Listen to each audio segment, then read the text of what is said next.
What's going on, guys? It's your old pal CHH here. Excuse the mess. The horror room is disgusting.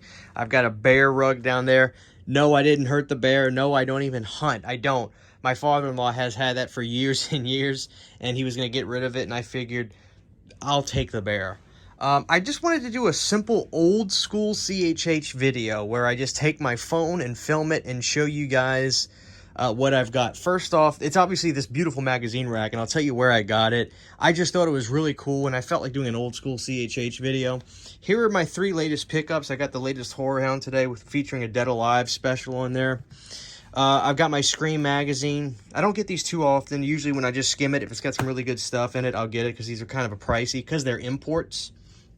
And I got the latest Fangoria.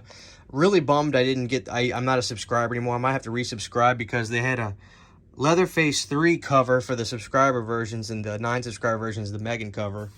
So I got those. I just wanted to show this. So I have been wanting to display my magazines in the horror room, and now I'm going to put it right here. But I moved it to get into the light.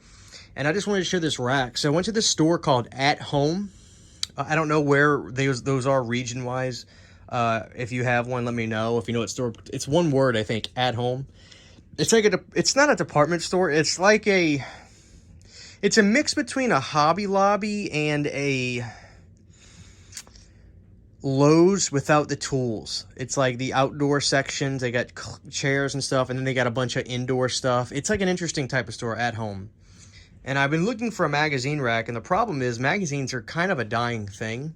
They're still around, but they're kind of dying thing. So I found this at AtHome. Here's the interesting thing. This thing was so old, it was not even in their SKU anymore. So they basically had to just like find an item similar to it online and use that SKU to put this for them to sell it to me. And most of the stuff about here is like $100, which is crazy, but they marked it down 50% off from $69.99. So I got this for $30 and some change, 32 or 33 bucks. And I just love it. So I wanted to show this magazine rack I have because I'm such a fan of these magazines. I've got my Horror Hound up here, and I've got my lovely Elvira. I've got this, some of my favorites I put in here because some of these have really good artwork and really good articles in here. And there's a lot of really cool Horrors Hallowed Grounds. If you know what Horrors Hallowed Grounds is, it's Sean Clark's thing. He's done a lot of versions for the magazine in here, and they're all picture and interview based, and they're really cool. So here's my magazine rack, and I've got a lot of cool magazines. So I got my Horror Hound up here. I've got my Fangoria section right here, and I'm really into the new Fangorias. They're pricier. They're $20 a magazine, but they're really, really, really nice. I mean, these are really nice books. They're harder spined.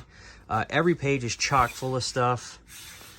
So I've been a Fangoria supporter ever since they came back, and they're never skim on information and good stuff. I've got some ones with some really cool covers. This is cool. This is like a Horror Rumble. This was the first issue back, the second issue back. I think I missed the first issue. There's Jordan Peele's Nope. Let's see what else we got. Werewolves Within. I loved that movie. Waiting for the Blu-ray on that. Black Phone issue. So yeah, these are really cool. Oh, and Prom Night 2, Hello Mary Lou issue. Yeah, so then I got more Horror Hound down here. These are some old school ones. I got some Scream magazines down here. These are the UK based. I love these. Like I said, they're a little bit pricier, but great stuff in here. They get some interviews with people that you wouldn't believe for this. And then another one, Dark Side magazine down here. So what I'm going to do is basically filter these. I have a box that I'm going to put magazines that I'm not going to read anymore, or, you know, I kind of filter through and take some old ones out and keep the rotation clean. And there's another one there. I may buy the other one. I'm not sure if I'm going to buy the other one. And we'll see. If it's still there, it's meant to be. If not, it's just meant for me to have this one. But I thought it was really cool, and I just figured, why not show you guys something I'm just pretty passionate about. I'm really into print horror magazine. I'd ask you all to try to support it, but the truth of the matter is, a lot of people just aren't into it, man. And you know, I can't ask you to just buy something that you're not into. But if you happen to be intrigued by this, if you have a question below on which magazine I would recommend the most, let me know. I can tell you right now, the absolute best magazine I can recommend in terms of quality and price, to be honest, is Horror Hound. They're great prices, great information. There's stuff on Scream Factory. Look at this one. Covers Halloween Ends, VHS Invasion, Joe Bob Briggs, and it covers Terrifier 2. The prices on these, you cannot complain. If you see these at your Books A Million and whatnot, these are cheap, $8.99 US. So they're $9 a mag. The Fangorias are pricier, but the quality is 3 to none, not even second to none. Compared, they're so well made, and the information is always amazing on these. So there it is, guys. That's my new horror magazine rack. I just wanted to share it. I thought you guys would get a kick out of it.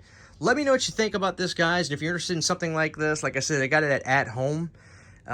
Just a simple video today. God bless you guys. We'll see you next time.